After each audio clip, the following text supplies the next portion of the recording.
I was upset when my girlfriend put a GPS tag on my motorcycle to prove her mother that she was right. My girlfriend's parents surprised me with a visit abroad. I'm thinking about breaking up with her. I'm 27 and my girlfriend is 33. Although our relationship started very suddenly and unpredictably, we quickly had strong feelings, and we have been together for 3 years. Despite the fact that we have been together for so long, I met my girlfriend's parents a few weeks ago.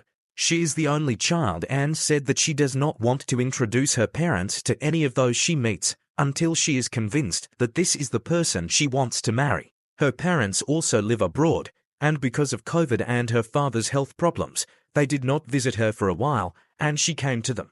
It was a great step for her to tell me that she wanted to introduce me to them, and I did my best to make a good impression. I was brought up by my grandmother. When she passed away, my older sister took care of me. My girlfriend had a stable upbringing. Her parents are rich, and she led a privileged life. We have different life experiences, but it was never a problem until I met her parents.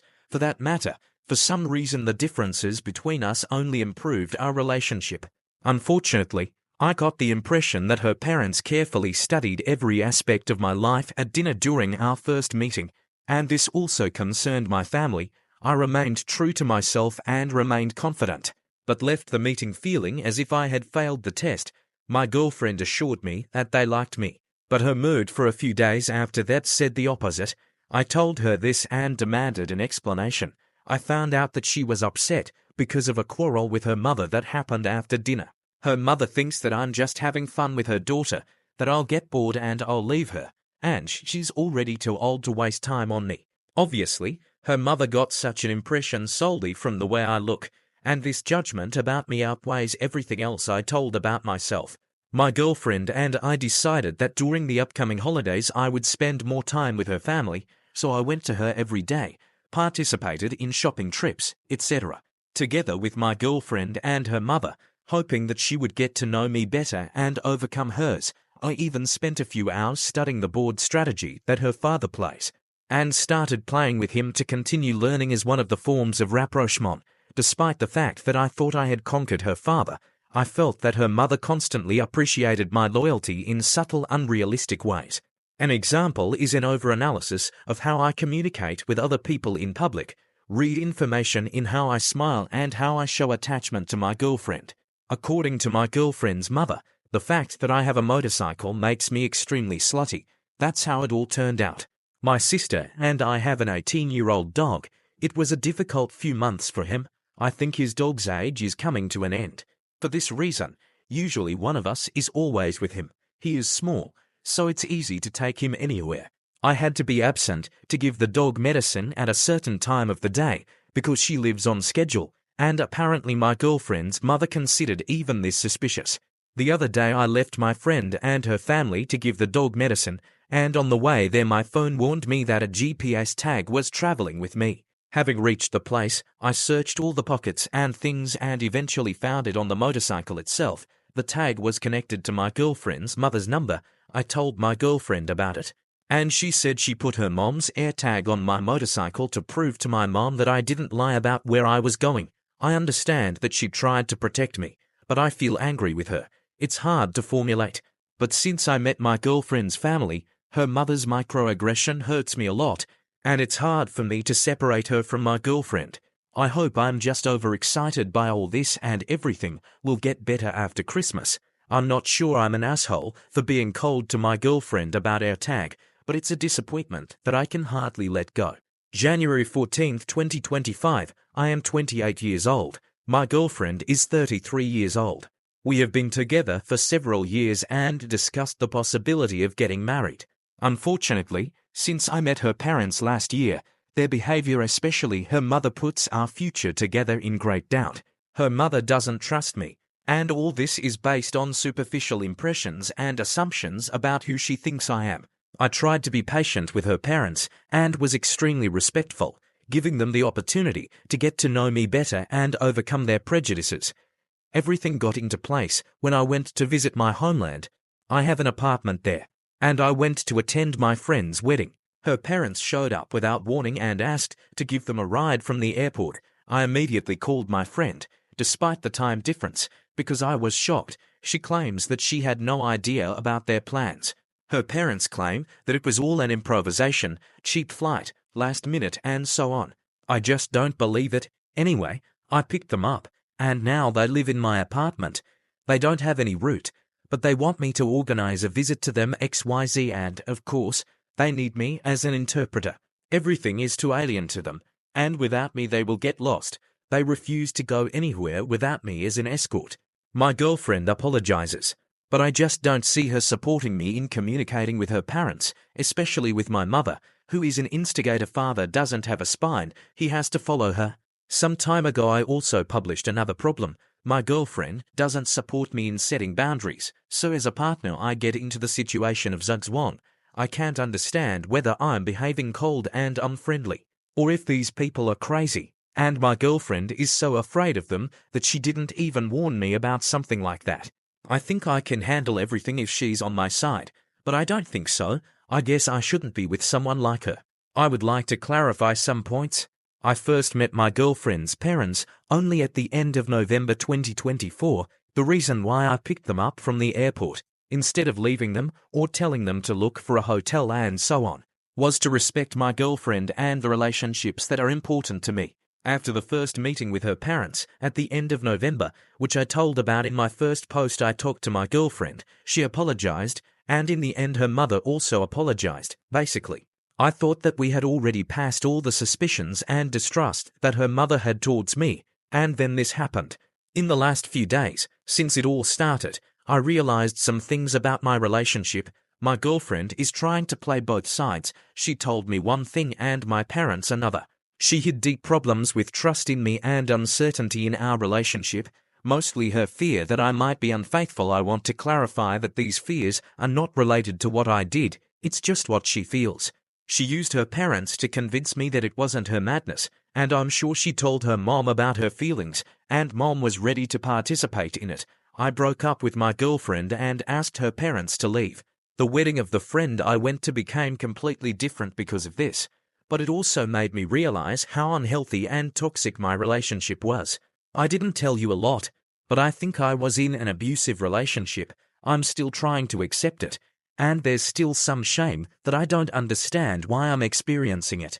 Anyway, thank you for all the messages. I'm sorry. I'm so exhausted by this situation that it seems to me that I need to sleep for a month. I feel that I have to draw a conclusion.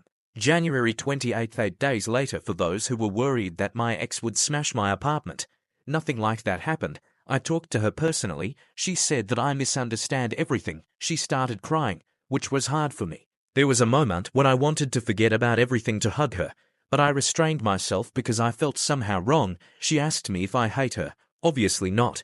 I said I was tired of feeling that the person I love was not who I took him for, since she introduced me to her parents and a close circle of friends, which I did not talk about.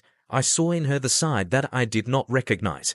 After the first acquaintance with her parents, when the strangeness in her behavior began to grow, I gave her the opportunity to confess. I asked her to tell me everything. I told her that I could not help if you left me in the dark. I even warned her that if I found out about it later, it would be over. Because of the way she answered me during our conversation, I restrained myself every time. All she had to do was tell me what was going on. I would help her cope with everything. Instead, she decided to cruelly deceive me, while portraying helplessness and innocence when I asked her. I protected her all this time. She manipulated everyone around, including me. Now everything is confused. I look back, all our time together, and I feel crazy.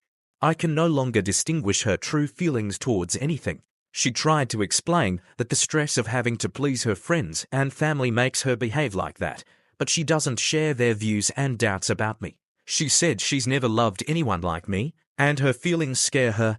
I'd like her to just admit that she has too much fucking pride. I understand that she is the way she is, perhaps because of the way she was brought up, but some of the things she said and did are unforgivable. The conversation continued, but other people were still to blame for everything. She did not take any responsibility. That's why I stayed with my decision to part, to be honest, hesitating even at the only moment when I wanted to hug her. She showed me her side that manifests itself when she doesn't get hers. For the first time I felt that what I see was her true essence. We talked while walking outside, stopped, and she wiped her tears.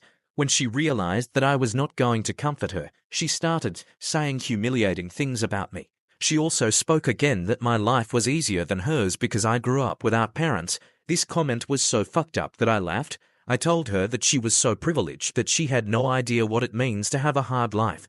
Because I laughed, I saw that she was getting ready to throw her coffee at me, but she didn't throw it. Instead, she said a few more things about me, and I realized that I don't care anymore. Because I don't even recognize this woman who is chucking in front of me. Since then, she has emailed me an Excel table with all the money I owe. She listed things like all the cases when she upgraded me on flights, luxurious gifts she bought me for birthdays, Christmas, etc. She also included such ridiculous things as the approximate cost of gasoline for X times when she was my driver, and pregnancy tests. I think she added this to mock me. I'm not going to bother and clarify my contribution. This letter made me sick. I collected her things that were in my apartment. When she came for them, my friend was with me. She didn't know about it. I opened the door. She pushed me and tried to pounce. I didn't reciprocate her. She got angry and scratched me. I think maybe she wanted to slap me, but she didn't reach it. I don't know for sure because everything happened too fast, and I restrained her. My friend came out and started jerking her verbally. He demonstratively began to shoot it on video and threatened to accuse her of assault. I think it confused her, and she probably won't do anything like that anymore. The only downside of my friend's presence, I think she will try to convince herself that I rejected her at that moment because he was there. For those who ask about my dog, he is happy and feels comfortable and still alive. He eats well despite his age. My priorities are to improve the quality of his life, not to prolong it unnecessarily. But every night I check him before going to bed, and every morning I wake up with a feeling of horror. He has Cushing's disease and chronic pancreatitis. He has a high risk of cancer. Medicines are a bit difficult to take, but I try to do everything possible for him. Take care of your pets and often check them for cones. Many animals hide their pain. I think we have it in common. Maybe I shouldn't have finished the post like that. Anyway, I'm really fine. I posted this update because I received a lot of messages, and it's easier than replying to each of them. In case I don't want to respond to comments, I'll just leave it here. I haven't shared a lot. There are many things that I haven't even admitted to myself yet. I'm not saying that I'm perfect. It's no longer about whether I'm right or not. I also have a lot of shortcomings. I'm sure I didn't cope with some things badly, and I know I was a fool. I still have moments when my heart hurts, and I ask myself if I'm wrong about everything, and I just want to be together again. I hope it will get easier over time anyway. Publishing texts here is considered a therapy, right? I'm going to go drink a cold beer in the shower. After all these events in my life, I found myself at a crossroads, whether to continue to suffer in a confusing and complex relationship or to free myself and relearn to live without a constant shadow of distrust and manipulation. I chose the second way. But it was not easy for me. There were times when I was sitting alone with myself and thoughtfully going through memories of my and my girlfriend's history. For some time I even wondered, was it really all in vain? What if I was just too strict with her? My feelings for her were real. How could I move so quickly from love to the decision to leave? All the thoughts seemed tedious, but at the same time necessary. But then I remembered those moments when I felt humiliated and manipulated. Every suspicious remark of her mother undermined my self-esteem. Every time my girlfriend left me to my fate in such a situation, it increased my doubts. These thoughts helped me regain confidence in my decision again. I realized that I did not want to remain vulnerable in a relationship where they cross borders and blacken my essence. After the breakup, I decided to turn to my friends. They were always there. But in those difficult times I preferred loneliness. Now, gathering with them, I began to open up and share what happened. It became easier for me to listen to their opinions and see the situation from the other side. Each of them, in turn, shared their stories about how they overcame their own difficulties in the relationship. This tangible brotherhood gave me a lot of strength and reminded me that I should not stay alone. We all go through our trials. At such moments, I realized how much important they could give me while being with me. Their support was invaluable, and I understood that this relationship came first. We spent time together, discussed funny stories from past relationships, and laughed at the situations in which each of us found ourselves. We created new memories that I hoped would help me move forward and give me strength for new achievements. Every day it became easier for me, and I realized that it was time to pay attention to my own interests and hobbies. I began to play sports, joined the local football team, and began to run regularly in the morning. This physical activity not only improved my well-being, but also helped to lay a new route through life passes. Striving to increase my endurance, I felt a surge of energy that absorbed me completely. Laying routes through parks and squares, I felt how both my mood and the general condition of the body improved. I also signed up for drawing classes to develop creative skills. Drawing became a way of self-expression for me, allowing me to abstract from the outside world and explore my feelings more deeply. I was captivated by the process of creating new paintings, and, as it turned out, with each stroke of the brush, I discovered new approaches to life. Having taken care of my 18-year-old dog, I was spiritually and physically recovered. Wandering the streets with her, I knew that she was that faithful friend who was always there, ready to express support with just one look. Gradually, our interaction became art therapy, in passing taking away sadness and giving hope. Now I understand that the breakup did not lead me to the final, but marked the beginning of a new stage in life. Too many people hide behind comfort, even if it hurts. I am convinced that every person deserves a relationship based on trust, and not excessive control and manipulation. Dear readers, looking back, I see how important it is to identify toxic influences in your life and take responsibility for your own happiness. I started reading books on psychology to better understand my emotional reactions and the dynamics of interpersonal relationships. Perhaps this will help me in the future to establish connections based on mutual respect and openness. I still remember the moments when my heart aches from memories, and sometimes I want to return to the old relationships. But experience confirmed the truth for me. Trust is the basis of any healthy relationship. Understanding every detail of our past, I came to the conclusion that when one partner manipulates another, it leads to a deep sense of betrayal. Suddenly, many things became clearer. Every new day I wake up with a feeling of lightness, physical activities, acquaintances with like-minded people in classes, and spontaneous trips with friends become part of my new self. It is now surrounding myself with a variety of positive vibrations. I understand how important it is to allow myself to enjoy life and be happy. I am ready to open up to new opportunities and, perhaps, future love, which can become a real support in life. Sometimes thoughts appear in my head that there may be someone who will understand me better and support me without questioning any of my words. After all, life is full of surprises, and while I continue to move forward, I try on new dreams and new goals. Maybe today I'm drinking cold beer in the shower, but tomorrow, who knows what it's destined for: a new adventure, a meeting with someone special, or an opportunity to explore the world. A new chapter will begin, full of hope, laughter, and sincere love. So, now I will let go of all negative feelings, allowing them to hide somewhere in the distance, in the past. I am ready to accept life as it is, filled with light, unexplored, and unstoppable desire forward. With each new page of my existence, I can finally say, I am alive,